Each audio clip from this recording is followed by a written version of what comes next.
there's a correlate between me feeling like I always had to push and change my voice to suit the need of some imaginary person, and in my own life always trying to push and force my way into success and into acceptance by others. My name is Teddy. In this video I wish to talk about how I found and have been finding my voice, and how by doing so I've been finding and understanding myself a bit better. I started singing in choir when I was very young. This choir teacher came to my summer camp and said that she was offering free karate lessons to anybody that signed up for her choir. So I signed up, and during the week we had choir, and on the weekend in the annex we had karate lessons. I got to be a white belt with a yellow line in the middle, just so you know. This was at St. John's Church across from the White House in Washington, D.C., my hometown. And it was there that I gained a fundamental understanding of classical vocal technique and whatnot from a young age. I attended choir camps in the summer. I actually got bullied at the choir camps in the summer. That's crazy. I can tell you about that in another video. I sang in choirs in my school. I sang in choirs in my high school. And I built up this foundation of music theory and sight reading and proper vocal technique, again, in the classical pedagogy. I was learning to sing and understand what the voice was, although I wouldn't say I was identifying and honing in on my voice. That idea was still somewhat foreign and alien to me. In middle school, I also started singing in bands and groups. I was in a group with my friend Feli Gente. He's a really great DJ, about to blow up on the scene right now, just letting you know. Shout out my boy Feli Gente. We were in this band called The Unfortunate Happy for a long while. Really out there music. We would go to his basement and just do whatever. It was very free and very experimental. Maybe I'll link you to it in the description or something, because this is some out there stuff. So while I was developing this vocal technique, I was also letting it all hang out and experimenting and being kind of wild and free. Around the time of mid-high school, I also started taking AP music theory lessons. This unlocked a lot of doors for me. At the time, I had this analytical mind that was largely being fueled by my studies in school. And so seeing music through this mathematical, almost equation-like way that music theory was offering for me was really inspiring. I started writing a lot of my own songs. These ones a little more pop-oriented, mainly the guitar and voice, or the guitar and a backing track.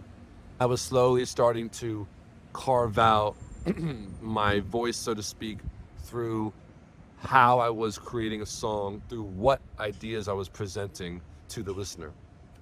I remember I was taking some voice lessons at GW University, and my professor said he always found it strange when people talked about finding your voice, because it's right here. I'm using it right now.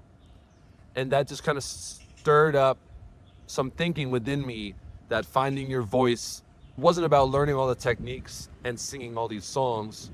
It was more about finding a way to articulate yourself and communicate your true self to the world. I wrote songs in China. I collaborated with some Chinese musicians. In college, I was making beats and producing and collaborating with people there as well. And my musical journey was more on the songwriting and the production and the mixing, and my singing, which was still somewhat a part of me, was not really the forefront. The voice I was seeking was more so in these sonic landscapes I could create.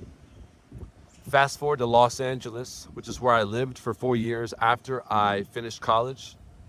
I was grinding and hustling. There's a video here about the whole mess and nightmare that the grind was for me right here. I was so entrenched in my suffering that my songwriting was merely a facade. I was making beats and writing songs, but I was losing that heart value, and I didn't perform as often as I could have, and I was losing that connection to the audience. I did release some awesome music that I'm very proud of to this day, but by and large, I was losing connection to the world and losing connection to my heart, to my literal voice. It took until near the end of my time there that I was sitting with a friend. He's a good friend of mine, and I played him a song, and he suggested, this song is great, maybe you could get someone else to sing on it, which is very normal. And part of me was taken aback a bit.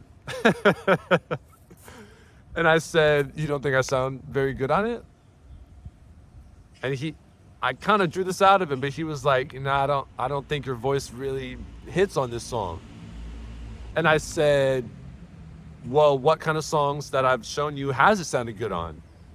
He got a little squirmish and a little uncomfortable. And I could tell he wanted to say something real. And regardless of the pain, I know the real is good for me. So I said, bro, just tell me what you're feeling. And he said, man, nothing you've ever sang for me has ever really sounded that good, voice-wise. I really appreciate that honesty because he was right. A lot of the stuff that I had sang did not sound that good. There was always something missing that I could feel, but I couldn't put my finger on what it was. And I knew that him telling me that helped me move forward in discovering exactly what that was. My self-esteem was totally blown for like 4 months, understandably. I ended up leaving LA, not just because of that, although that did inform my perspective. And back home in DC, I didn't sing, I didn't do nothing. I was so ashamed and embarrassed. Not that I was bad, but that I had allowed my perception to wander so far from reality, to the point where I would go up on stage and think I was really killing it. And then the back of my mind would observe that the people listening were like, it's all right, non-verbally communicating that to me. The cognitive dissonance had built up, and I knew that it was something there, but I couldn't put my finger on it. So him telling me that really helped unlock the next step through which I could really progress. So I'm grateful. It took, again, many months until I felt comfortable singing at all. And when I did, it was very quiet and very timid. And I was only doing cover songs. I had never sung cover songs earlier in my life. I think part of me thought I was too good for them. Part of me thought I couldn't learn anything from them. And part of me thought that I could skip ahead because I was already a pretty good songwriter, I would say, by the time I was entering my early adulthood. And something about bringing it back to the basics and working on these cover songs that hundreds of people have sang felt really painful to me and felt really humbling to me and felt really grounding to me. It felt like what I was supposed to be doing. I did that for many months and slowly started to get to a point where I could look at my technique and my vocal skill and see progress, minimal as it was. That felt pretty good to have kind of cleared away the rubble and debris from my ego getting smashed in the face and start to pick up the pieces. I've continued in that same fashion since I got to Taiwan. And I've been slowly working on my technique and working on my form and working on my connection to myself and to my heart. And I have some reflections to share regarding all this that maybe will be useful to you. One thing that's always been in my mind that I've been processing is the fact that I had a deep voice.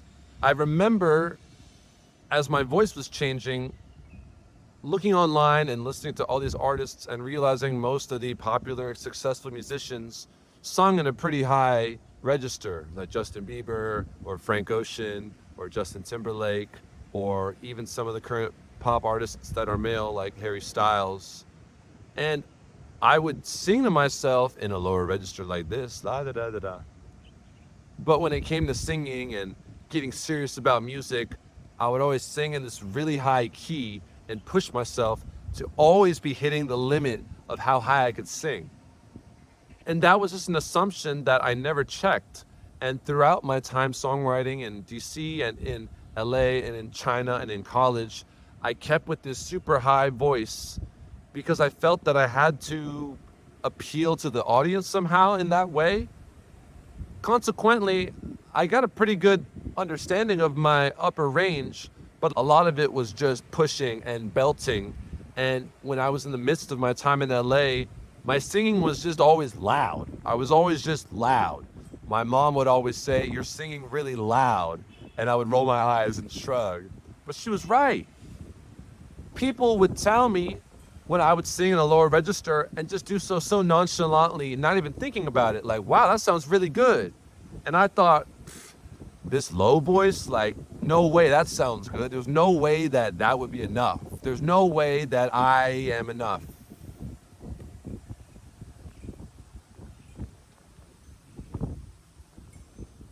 There's a connection. There's a connection I discovered between my sense of the sense of my voice and the self-worth of my voice and my own self-worth.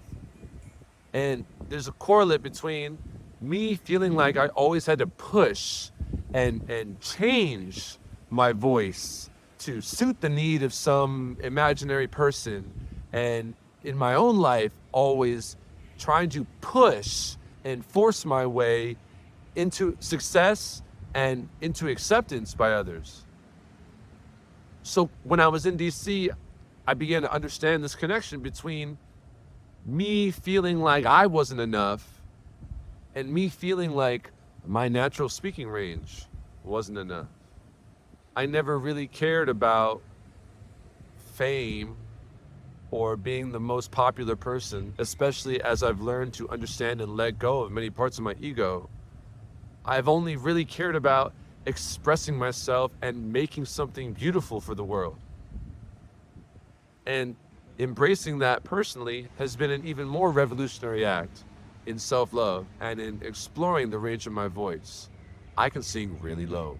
I can sing really high. You'll probably hear about it in the next few months as I continue to upload. And before I had this small little range of what I would allow myself to sing, what I thought was good enough, it stifled me in so many ways. I wish to keep this brief, so I'll end it right here. I have more observations and understandings about vocal technique and singing and voice that I'd love to share in the future. If you made it this far, once again, I'm Teddy Rycroft. Thank you for your time. I hope I've been useful to you in sharing my story, and hopefully you can relate. Let me know what you think in the comments. Thank you so much. Have a great day.